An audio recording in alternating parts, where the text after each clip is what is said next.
Karena itu, jika kita mengaku cinta kepada baginda Nabi Shallallahu Alaihi Wasallam, maka kita harus sering-sering menyebut nama beliau, sering-sering bersalawat kepada beliau.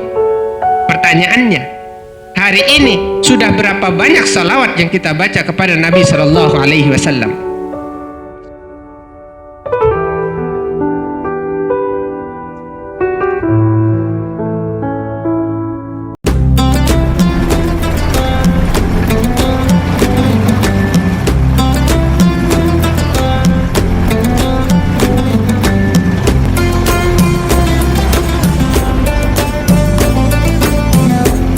Setiap kita, kaum muslimin, tentu mengaku mencintai baginda Nabi Shallallahu Alaihi Wasallam. Karena memang mencintai baginda Nabi Shallallahu Alaihi Wasallam hukumnya adalah wajib. Tetapi pertanyaannya adalah, benarkah cinta kita kepada Nabi Shallallahu Alaihi Wasallam? Ataukah cinta kita palsu? Karena cinta sejati itu butuh kepada bukti, tidak hanya di bibir saja. Karena itu, pada kesempatan yang singkat ini, saya ingin menyampaikan 3 hal saja. Jika 3 ini ada pada diri kita, maka mungkin cinta kita benar kepada Nabi Shallallahu Alaihi Wasallam. Tetapi jika 3 ini tidak ada di diri kita, maka jangan ngaku cinta kepada baginda Nabi. Apa saja itu? Yang pertama, dalam sebuah hadis marfu dari Sayyidah Aisyah, man ahabba syai'an fakatsura dzikruhu. Ini konsep pertama ini. Barang siapa yang mencintai sesuatu, maka ia akan sering-sering menyebutnya. Jika kita cinta kepada Allah Subhanahu wa taala, maka kita akan sering menyebut nama Allah.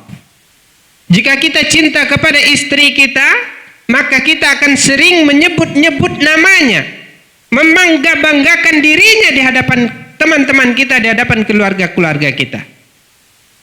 Jika kita mencintai anak kita, maka kita akan sering menyebut-nyebut namanya, paling tidak di dalam doa-doa kita. Itu cinta.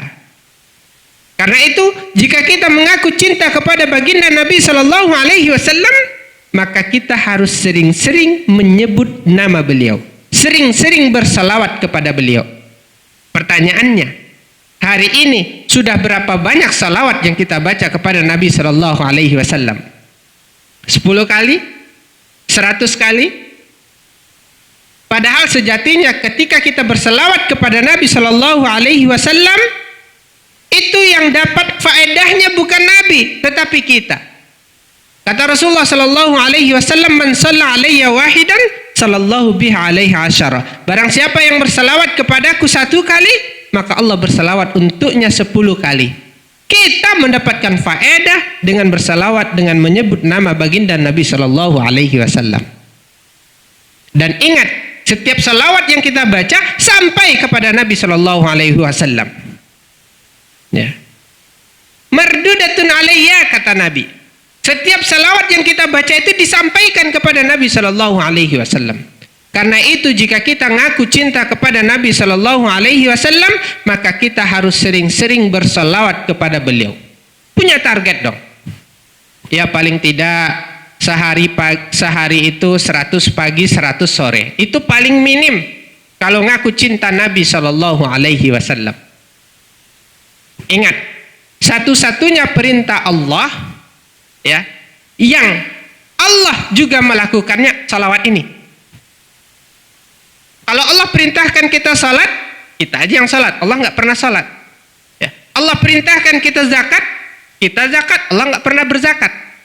Allah perintahkan kita puasa, tapi Allah tidak pernah berpuasa. Tetapi ketika Allah perintahkan kita untuk berselawat kepada baginda Nabi Shallallahu Alaihi Wasallam, Allah Subhanahu wa taala pun bersalawat kepada Nabi. Innallaha malaikatahu yusalluna 'alan nabi. Coba. Kalau kita ngaku cinta kepada Nabi, katsura dzikruhu, maka banyak-banyak mengingat Nabi, menyebut nama Nabi, berselawat kepada Nabi Shallallahu Alaihi Wasallam. Ini bukti cinta yang pertama. Yang kedua,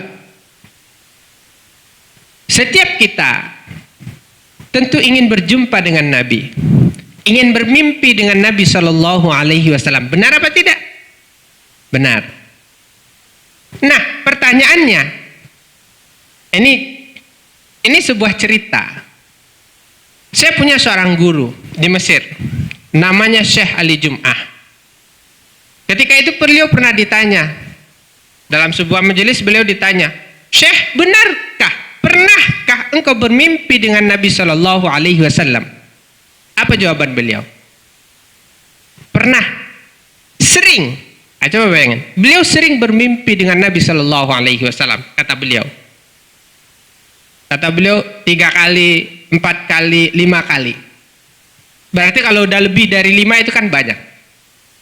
Nah, terus murid ini bertanya kepada beliau, bagaimana engkau bisa bermimpi dengan Nabi Shallallahu Alaihi Wasallam? Nah, ini pertanyaannya. Apa jawaban beliau? Saya bermimpi dengan Nabi Shallallahu Alaihi Wasallam ketika saya sudah menamatkan 30 kitab sirah nabawiyah, ya, 30 kitab sirah nabawiyah tentang perjalanan kehidupan Nabi. Jadi orang yang ngaku cinta kepada Nabi Shallallahu Alaihi Wasallam, maka ia akan sering-sering baca sejarah buku sirah nabawiyah, perjalanan kehidupan Nabi dari beliau lahir sampai beliau meninggal dunia. Kata Syekh Ali Jum'ah, 30 kitab sirah beliau baca baru bisa bertemu, bermimpi dengan Nabi Shallallahu Alaihi Wasallam. Jangan bayangkan satu kitab yang beliau baca itu cuman 100 halaman, 200 halaman, bukan. Beliau pernah baca ya satu buku, satu kitab itu ada yang berjilid-jilid, bahkan belasan jilidnya. Satu buku, satu jilid itu bisa 500, bisa 300, bisa 200 halaman. Coba, berapa banyak yang beliau baca tentang sejarah kehidupan Nabi. Mulai dari Nabi lahir sampai beliau meninggal dunia. Pertanyaan di kita, pernahkah kita, ya, udah usia udah 40 tahun, udah 50 tahun, bahkan di sini ada yang 60 tahun, 70 tahun, berapa kitab sirah yang pernah Bapak baca? 1 kitab sirah, 2 kitab sirah, 3 kitab sirah. Kita ingin bertemu dengan Nabi, mengaku cinta kepada Nabi, tetapi membaca 1 kitab sirah saja sudah 30 tahun, 40 tahun umur kita tidak pernah. Yang tamat ya, jangan potong-potongan. Yang tamat dari awal sampai akhir. Coba, udah berapa kitab kita baca? Kalau kita mengaku cinta kepada Nabi Shallallahu Alaihi Wasallam, maka kita akan sering-sering membaca perjalanan kehidupan beliau. Sehingga ketika kita membaca sirah nabawiyah, membaca perjalanan kehidupan beliau dari awal beliau lahir sampai beliau meninggal dunia, maka di sana akan muncul zuk, ada rasa di hati. Makanya kata Syekh Ali Jum'ah itu, ketika nama Nabi disebut, itu dadanya bergetar. Coba bayangin. Karena saking cintanya. Pernah ada dulu dibacakan syair di hadapan Syekh Ali Jum'ah tentang Nabi Shallallahu Alaihi Wasallam. Ya, baca berzanji aja di hadapan beliau, itu bahkan beliau menetes air matanya. Saking rindunya, saking begitu kuatnya rasa cinta. Karena semakin kita baca, semakin banyak kita baca tentang sejarah Nabi Shallallahu Alaihi Wasallam, kita rasa itu akan semakin muncul di dalam hati kita. Ini bukti cinta yang kedua. Kalau kita ngaku cinta kepada Nabi Shallallahu Alaihi Wasallam, maka kita akan banyak membaca sirah nabawiyah, membaca perjalanan kehidupan baginda Nabi Shallallahu Alaihi Wasallam. Ini kalau saya tes satu-satu mungkin bingung nih. Dulu ada pertanyaan yang sempat viral, ya, siapa bidannya Nabi? Ayo, siapa bidannya Nabi? Nabi lahir itu siapa bidannya? Nah ini kalau kita baca sirah Nabi, kita pasti tahu. Ya, bidannya Nabi Shallallahu Alaihi Wasallam itu ada 4 perempuan yang hadir ketika itu. Ya. Siti Hawa, istrinya Nabi Adam alaihissalam. Kemudian istrinya Nabi Ibrahim alaihissalam. Kemudian Siti Asia, istrinya Fir'aun. Kemudian Siti Maryam, ibunda Nabi Isa alaihissalam. Nah, Bagaimana Nabi perjalanan kehidupannya, umur 4 tahun gimana, umur 2 tahun gimana, umur 6 tahun gimana, 8 tahun gimana, 12 tahun gimana, 20 tahun gimana, 25 tahun gimana, itu pasti kita tahu. Berapa istrinya, berapa anaknya, berapa pamannya, mesti kita tahu. Semakin kita membaca, semakin kita belajar, maka insya Allah, maka insya Allah cinta itu akan semakin mengakar di dada kita. Maka kalau kita tidak tahu apa-apa, jangan ngaku cinta kepada Nabi Shallallahu Alaihi Wasallam. Ayo, paman Nabi yang paling tua siapa? Siapa? Enggak ada yang tahu. Harith. Yang paling muda siapa? Abbas bin Abdul Muttalib. Berapa bedanya usianya Abbas dengan baginda Nabi? 3 tahun. Abbas lebih tua, Abbas bin Abdul Muttalib lebih tua dari Nabi 3 tahun. Abbas bin Abdul Muttalib ini punya anak yang sangat terkenal, yang didoakan oleh baginda Nabi Shallallahu Alaihi Wasallam, faqihu fiddin wa 'allimhu ta'wil, sehingga beliau sangat luar biasa dalam tafsir Al-Quran. Siapa namanya? Ya, Abdullah bin Abbas. Berapa usia bedanya dengan Nabi Shallallahu Alaihi Wasallam? Nggak ada yang tahu. Ini baru sesimpel. Bagaimana kalau perjalanan kehidupan Nabi itu diceritakan? Ya. Abdullah bin Abbas bedanya dengan Nabi 50 tahun. Jadi ketika Nabi Shallallahu Alaihi Wasallam usia 50, beliau baru lahir. Ketika Nabi meninggal berarti usianya sekitar 11 tahun.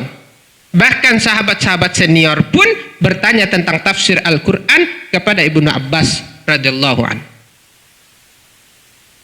Maka kitab tafsir tertua apa? Tafsir Ibnu Abbas. Siapa yang pernah ke Kairo, itu di Maktabah Al-Azhar ada kitab tafsir tertua, Tafsir Ibnu Abbas. Nah, nanti silakan dibaca, dicari. Hadirin sidang jamaah yang dimuliakan oleh Allah Subhanahu wa taala. Itu bukti cinta. Jadi cinta itu tidak bisa hanya diucapkan saja. Karena kalau cinta hanya diucapkan, ya itu nggak ada gunanya. Cinta palsu itu. Kalau kita cinta kepada anak gadis orang, kita nikahin, itu baru cinta sejati. Karena cinta butuh kepada pembuktian. Tadi saya sudah sampaikan, yang pertama, kalau kita mengaku mencintai Nabi Shallallahu Alaihi Wasallam, kasura dzikruhu, banyak-banyak berselawat kepadanya. Yang kedua, jika kita mengaku cinta kepada Nabi Shallallahu Alaihi Wasallam, maka pelajari, baca perjalanan kehidupannya, sirah nabawiyah dari awal sampai akhir. Nah, dalam suasana Maulid ini kita targetkan minimal sekali dalam setahun kita tamatkan 2 sirah nabawiyah. Kalau 2 sirah nabawiyah, mungkin ketika kira-kira nanti usia 20 tahun ke depan, berarti kita baca sekitar 40 sirah Nabi. Mudah-mudahan ketika udah 30 sirah Nabi kita baca, kita juga bisa bermimpi dengan Nabi Shallallahu Alaihi Wasallam. Sama seperti Syekh Ali Jumpah. Yang ketiga, nah ini yang ketiga, yang terakhir. Ada sebuah syair Arab mengatakan, tu'sil ilah wa anta tuzharu hubbah, hadza li amri fil qiyas badi', law kana hubbuka sadiqan la ata'tahu, innal muhib liman yuhibbu yuti'. Ini dalam banget nih syairnya. Kamu memaksiati Allah, tapi kamu mengatakan kamu cinta kepada Allah. Ini hal yang nggak bisa diterima akal. Ya. Kalau cintamu benar, la ta'tahu, engkau akan mentaatinya. Innal muhib liman yuhibbu yuti'. Sesungguhnya orang yang mencintai terhadap yang dicintainya pasti ia taati. Nah, ini konsep cinta sejati. Kalau kita ngaku cinta kepada baginda Nabi Shallallahu Alaihi Wasallam, maka kita akan mentaati beliau. Nah, ini Jangan ngaku cinta kepada Nabi tapi masih melakukan maksiat kepada Nabi. Apa yang dilarang oleh Nabi kita kerjakan. Apa yang diperintahkan Nabi enggak kita lakukan. Ini bukan cinta sejati. Kita ngaku cinta kepada Nabi tapi sholatnya bolong-bolong. Kita ngaku cinta kepada Nabi tapi puasanya kagak. Kita ngaku cinta kepada Nabi Shallallahu Alaihi Wasallam, sunnahnya tidak pernah kita lakukan. Ini bukan cinta, cinta palsu namanya. Dan konsekuensinya, cinta sejati adalah taat kepada yang dicintainya. Dan kalau kita taat kepada Nabi Shallallahu Alaihi Wasallam, sejatinya kita sudah taat kepada Allah. Ya, man ata'ani faqad ata Allah, kata baginda Nabi. Barang siapa yang taat kepadaku, maka sesungguhnya ia sudah taat kepada Allah Subhanahu wa taala. Karena itu, kalau kita mengaku cinta kepada Nabi sallallahu alaihi wasallam, taat sama Allah, taat sama Rasul. Apa yang diperintahkan oleh Allah, lakukan. Apa yang dilarang oleh Allah, tinggalkan. Inilah cinta sejati. Ya, jangan ngaku cinta kepada Nabi tapi terus bermaksiat. Jangan ngaku cinta kepada Nabi pacaran jalan. Ngaku cinta kepada Nabi tapi masih memakan hak orang lain. Masih sombong di hadapan orang lain. Ada orang yang sombong. Ya, tapi dia tidak sadar bahwa dia tidak sombong. Ada orang sombong tapi dia tidak sadar bahwa ia sombong. Kemarin tuh saya ketemu. Saya nggak sombong, Tat. Saya nggak sombong, tapi dia tepuk dada. Bingung saya itu. Jadi ada orang yang dia bilang saya nggak sombong tapi dia tepuk dada. Sombong itu dilihat dari lisan, dilihat dari perangai, dilihat dari sifat, dilihat dari akhlak. Sombong itu lawannya tawadu. Jadi jangan ngaku saya tawadu, tapi sifatnya, perangainya, lisannya menunjukkan ia sombong.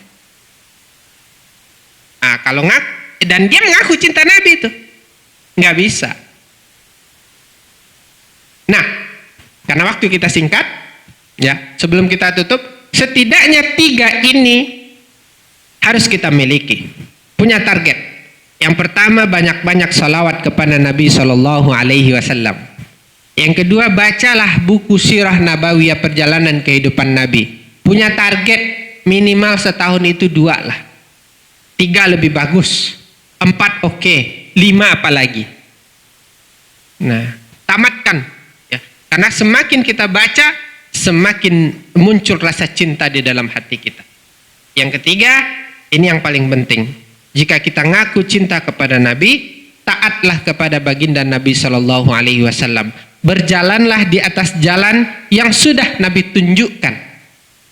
Ya, berjalanlah di atas agama ini, di atas agama yang benar ini. Jika kita senantiasa hidup di dalam agama ini, ya, kita terus mengamalkan kebaikan-kebaikan yang Nabi perintahkan, ya, insya Allah kita selamat dunia akhirat. Khaliqin nas bi khuluqin hasanin. Karena itu konsep paling utama yang diajarkan oleh Nabi, akhlak yang baik. Berakhlak kepada manusia dengan akhlak yang baik. Mudah-mudahan ketika 3 ini ada di dalam diri kita, ya, ketika nanti umpama karena banyaknya dosa kita masuk ke dalam neraka, mudah-mudahan Rasulullah jemput kita, berikan syafaat kepada kita. Karena dalam sebuah hadis, di dalam Sahih Bukhari ada sebuah hadis berbunyi, yakhruju qaumun minan nar bi syafaatir Rasulullah sallallahu alaihi wasallam wa yadkhulunal jannah. Nanti, ya, kata Nabi sallallahu alaihi wasallam, nanti akan ada satu kaum yang dikeluarkan dari neraka dengan syafaat baginda Nabi Shallallahu Alaihi Wasallam dan dimasukkan ke dalam surga. Andai, mudah-mudahan jangan, andai kita masuk ke dalam neraka, Rasulullah bantu kita dengan syafaatnya nanti. Karena itulah harapan kita sejatinya, hanya syafaat baginda Nabi Shallallahu Alaihi Wasallam.